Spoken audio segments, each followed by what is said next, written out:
Apa cerita dia? Satu hari dia kata, diriwayatkan daripada anak kepada Abdullah bin Az-Zubair, anak kepada Ibnu Zubair yang bernama Amir. Dia cerita hal papa dia ni.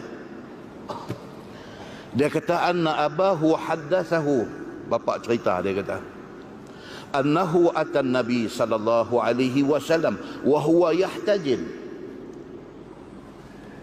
Pak dia Abdullah bin Az-Zubair, anak angkat Nabi. Abdullah bin Zubair ni adalah anak penakan kepada Aisyah radhiyallahu anha. Dia anak Asma binti Abi Bakar dan dia cucu kepada Sayyidina Abu Bakar As-Siddiq.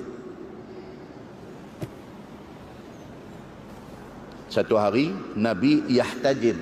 Yahtajim ni bekam. Nabi bekam. Falamma faragha, selesai Nabi bekam, Nabi kata dekat Abdullah bin Zubair, anak angkat dia. Nabi kata, ya Abdullah, izhab bihadzal dam. Nabi kata ni, ambil darah bekam Nabi ni. Nabi kata ambil, fa ahriqhu haitsu la yaraka ahadun. Nabi kata hampir tang mana yang orang tak nampak, hampir buang darah ni. Nabi takut sekali lagi ada, kalau bahasa hari ini kata ada kutu nanti pidur balas darah tu.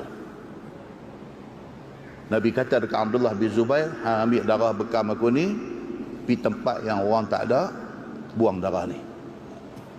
Falamma baraza an Rasulillah sallallahu alaihi wasallam amida ila dam fasharibahu. Dia pun ambil darah tu, pergi nampak macam tak ada orang, dia minum. Yang ni yang kata maghlubul hal, dia sudah over. Dia sudah over pergi buat benda tu. Dia pergi, dia rasa tempat ni dah tak ada orang, darah bekam Nabi tu dia minum. Falamma raja'a, dia balik mai dekat Nabi.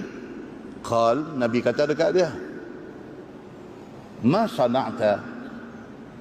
Nabi kata, hang buat apa dengan darah tadi? Ja'altuhu akhfa makan. Saya bawa pergi tempat yang tersembunyi, tak ada orang. Alimtu annahu yakhfa 'anil nas, dan aku garanti tempat tu orang tak tahu. Dia kata, aku buang. Mohon juga yang kata Abdullah bin Zubair ni. Tapi pada pertimbangan dia, pada perkiraan dia, dia sayang Nabi. Dan dia buat benda tu kerana dia sayang Nabi. Dan dia tahu Nabi nanti marah dia pasal tak ikut cakap Nabi. Jadi dia terpaksa buat cerita. Dia create story. Dia kata betul, dia sudah pergi satu tempat yang dia confirm tempat tu orang tak tahu, saya buang dah. Dia kata begitu. Qala Nabi sallallahu alaihi wasallam, la'allaka syaribtah. Minum kot, Nabi kata. Nabi tuan-tuan. Ustaz Samsuri yang apa boleh lah mohong. Ini Nabi. Tapi dia try tengok nasib mana nak tahu boleh lepas. Nabi kata dekat dia, la'allaka syaribtah. Nabi kata, minum kot. Nabi kata dekat dia, na'am, mengaku terakhir. Tak wani. Dia kata minum, mengaku. Qala Nabi sallallahu alaihi wasallam, lima syarib tadam. Nabi kata, pasal apa yang hampir minum darah? Nabi kata dekat dia, darah ni najis. Najis haram dimakan. Pasal apa yang hampir minum? Pasal ini darah. Nabi kata dekat dia. Nabi terus kata dekat dia, wailun linnas minka wa wailun laka minan nas. Nabi kata dekat dia, celakalah hang ke atas manusia dan celaka manusia ke atas hang. Tuan-tuan, Nabi sudah kata macam tu. Tuan-tuan, kata-kata Nabi SAW jadi macam mana tuan-tuan? Apa akhir hidup Abdullah bin Zubair, anak angkat Nabi, anak penakan Aisyah radhiyallahu anha, cucu kepada Sayyidina Abu Bakar As-Siddiq, orang yang banyak meriwayatkan hadis Nabi ni. Apa kesudahan dia? Apa kesudahan yang menimpa Abdullah bin Az-Zubair? Dia mati disula oleh Hajjaj bin Yusuf Al-Thaqafi. Mati dan mayat dia disula, buh di satu kayu pancang, dia letak berdekatan dengan Mina, tempat melontang. Letak di situ ada satu lungguk sampah, letak di situ. Mak dia Asma binti Abi Bakar, anak Sayyidina Abu Bakar As-Siddiq, hidup lagi masa tu. Asma pergi tengok dia, mayat dia tu kena di kayu pancang. Hajjaj bin Yusuf As-Saqafi panggil mak dia Asma binti Abi Bakar ni, panggil main mengadap, dia tak pergi. Kesudahan hidup dia. Dua-dua jadi celaka. Nabi kata hang pun nanti kena celaka dengan orang pun nanti kena celaka dengan sebab hang. Nabi kata dia, kerana hang minum darah ni, darah bekam Nabi ni. Maksud dia apa tuan-tuan?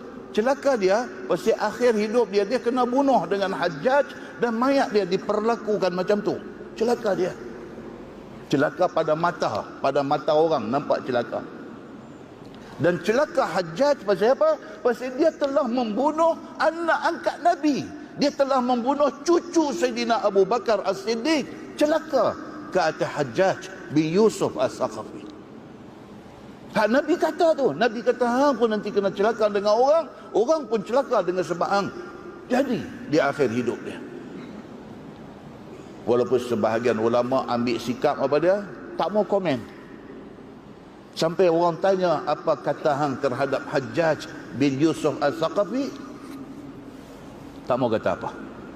Serah balik dekat Allah Subhanahu wa taala. Sebab Hajjaj walaupun sejarah cerita dia ni macam-macam, tapi ada baik yang dia buat.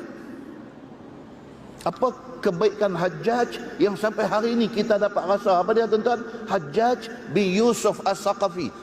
Apa kebaikan dia? Zaman dia memerintah, dia lantik satu orang yang bernama Abul Aswad Ad-Du'ali. Dia suruh Abul Aswad Ad-Du'ali ni letak baris kepada Quran yang kita duk baca ni. Quran tak ada baris dulu. Orang Arab boleh baca walaupun tak ada baris. Kita buh baris membaca silap lagi. Jadi oleh kerana ayat Quran tu dia mantah lagu tu dia tak ada baris.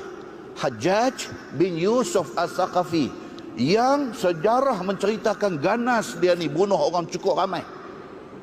Dia mengambil inisiatif. Dia lantik satu orang yang bernama Abul Aswad Ad-Du'ali. Dia suruh bubuh baris. Bila tengok macam tu, Ain. Nak kata Ain kan, nak kata Ghain? Tak tahu. Arab tahu. Kita orang yang bukan Arab ni, Ain ke Ghain? Abul Aswad Ad-Du'ali buat satu kaedah. Kalau ada titik di atas, tu Ghain. Kalau tak ada titik, tu Ain. Kemudian kalau buah baris atas, dia bunyi Ra. Kalau buah baris bawah bunyi Ri. Itu adalah atas arahan daripada Hajjaj bin Yusuf As-Saqafi. Jahat dia tu bab lain, pahala dia pun bukan. Apa maksud ucapan Nabi SAW kepada Abdullah Al-Zubair yang telah minum darah bekam baginda? Bagaimana Ustaz? Silakan. Peristiwa ini datang dalam beberapa riwayat. Dan himpunan riwayat itu menunjukkan bahawasanya peristiwa ini memang berlaku. Apa dia? Iaitu beliau telah diperintahkan oleh Rasulullah untuk buang darah berbekam baginda. Beliau telah meminumnya. Dan mendatangi Rasulullah dan berkata beliau telah letak darah itu di tempat yang tak boleh dilihat oleh sesiapa. Disembunyikan. Dan Nabi tahu yang beliau maksudkan itu adalah beliau telah meminumnya. Beliau bukan menipu Rasulullah, ma'adallah. Tidak mungkin para sahabat menipu baginda Rasulullah SAW, tetapi beliau menyebut dengan bahasa yang difahami, iaitu di mana tempat yang tak boleh dilihat lagi, melainkan di dalam perutnya. Dan apabila beliau memberitahu perkara itu kepada Rasulullah SAW, maka Nabi SAW telah mengucapkan perkataan ini. Wailul laka minan nasi wa wailul lin nasi minka. Dalam setengah riwayat disebut tambahan daripada Rasulullah, iaitu kamu tak akan disentuh oleh api neraka sekalipun. Maknanya kalau kita nak membaca kisah ini perlu membaca secara keseluruhan. Ada tambahan dalam riwayat yang lain yang menyatakan Nabi menyebut neraka tidak akan menyentuhmu walaupun sebentar. Abdullah bin Zubair bin Awam, beliau ini adalah anak saudara Sayyidatina Aisyah. Sayyidatina Aisyah ini tidak dikurniakan anak daripada Rasulullah. Namun beliau memegang kunyah Ummu Abdillah, Ibu Abdullah. Bila kita bahaskan mengapakah Sayyidatina Aisyah dipanggil Ibu Abdullah, beliau tidak mempunyai anak. Siapakah Abdullah yang dimaksudkan? Abdullah yang dimaksudkan adalah Abdullah bin Zubair. Beliau begitu mengasihi anak saudaranya sehingga apa? Sehingga beliau memakai kunyah dengan sandaran kepada anak saudaranya. Ayah beliau Zubair bin Awam, salah seorang daripada yang dijanji syurga. Ibu beliau adalah Asma binti Abi Bakar As-Siddiq, seorang yang digelar sebagai Dzatun Nitaqain, iaitu seorang wanita yang memiliki 2 kain ikat pinggang, kerana beliau telah mengerat dan membelah kain ikat pinggangnya, sebelahnya itu diberi untuk mengikat bekas-bekas makanan yang akan dibawa oleh baginda Rasulullah SAW ketika berhijrah. Abdullah bin Zubair ini adalah orang Islam, anak orang Islam yang pertama dilahirkan selepas berhijrah. Anak orang Muhajirin yang pertama dilahirkan, iaitu pada tahun 1 Hijrah. Orang Yahudi, orang musyrikin mengejek-ngejek, mengatakan orang Islam dah dapat bala pergi Madinah, isteri-isteri mereka mendapat penyakit sehingga tak dapat melahirkan anak.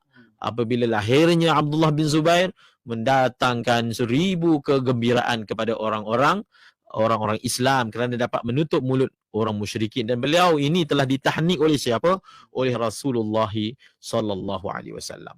Jadi sebenarnya perkataan wailul laka minan nasi adalah suatu berita ghaib, berita akan datang yang Nabi beritahu yang akan berlaku kepada beliau. Bukan kerana perbuatan beliau minum darah, Nabi marah beliau lalu Nabi telah mendoa. Itu bukan. Ini adalah yang dipanggil akhbarul ghaib. Khabar-khabar ghaib yang Nabi beritahu kepada beliau, seperti mana ramai sahabat yang Nabi memberitahu apakah yang akan berlaku pada mereka pada masa-masa yang akan datang. Jadi maksudnya apa? Maksudnya pada suatu hari nanti kamu akan dapat bencana daripada orang, dan orang pun akan dapat bencana daripada kamu. Orang yang dimaksudkan kat sini sudah tentulah bukan semua orang Islam. An-nas yang di sini adalah alif lam di situ adalah alif lam yang memberi makna khusus. Maksudnya sebahagian manusia akan mendatangkan bencana kepada kamu. Iaitu seperti mana kita tahu, beliau akhirnya telah dibunuh oleh rombongan tentera yang dikuasai oleh Hajjaj bin Yusuf dan telah digantung, dibiarkan berhari-hari, telah disalib. Dan ini yang dimaksudkan wailul laka minan nas. Dan wawailul linnas minka, iaitu dengan sebab keberanian beliau. Sehingga ulama sebut antara keberanian, kekuatan yang ada pada Abdullah bin Zubair ini datang daripada darah Nabi yang beliau telah minum. Beliau ini bila orang sebut Abdullah bin Zubair mesti akan menyebut tentang orang yang suka berpuasa, orang yang kuat bangun malam, dan orang yang kuat berjihad. Kekuatan yang luar biasa. Sehingga beliau ini mampu berpuasa selama 7 hari 7 malam tidak berbuka. Beliau mempunyai kekuatan seperti itu. Dan beliau dalam masa yang sama boleh berdiri malam, sepanjang malam. Dalam masa yang sama beliau kuat berjihad. Setiap peperangan itu beliau sertai. Daripada mana kekuatan itu? Daripada apa? Daripada darah Nabi yang mengalir dalam perutnya. Dan itu yang Nabi maksudkan, kamu tidak akan disentuh oleh api neraka. Kerana apa? Dalam tubuh dia ada darah Nabi. Mana mungkin tubuh yang di dalamnya ada darah Nabi akan disentuh oleh api neraka, kerana Rasulullah tidak ada walaupun satu helai roma Nabi pun ia akan disentuh oleh api neraka. Jadi itulah yang dimaksudkan daripada perkataan Nabi SAW itu. Itu bukan doa keburukan, ma'adallah. Tak mungkin Nabi doakan keburukan untuk Abdullah bin Zubair. Ketika itu beliau belum balik lagi. Nabi wafat, umur beliau hanyalah 10 tahun. Peristiwa ini berlaku secara pasti belum lagi balik. Mana mungkin hanya kerana perbuatan minum darah ini beliau telah didoakan keburukan sehingga membawa kepada beliau mati disalib, disula. Sebenarnya tak benar. Beliau tidak disula, hanya disalib sahaja. Disalib maksud digantung pada kayu dan dibiarkan. Wallahu a'lam. Masya-Allah, itu dia yang menjawab soalan tersebut, Ustaz.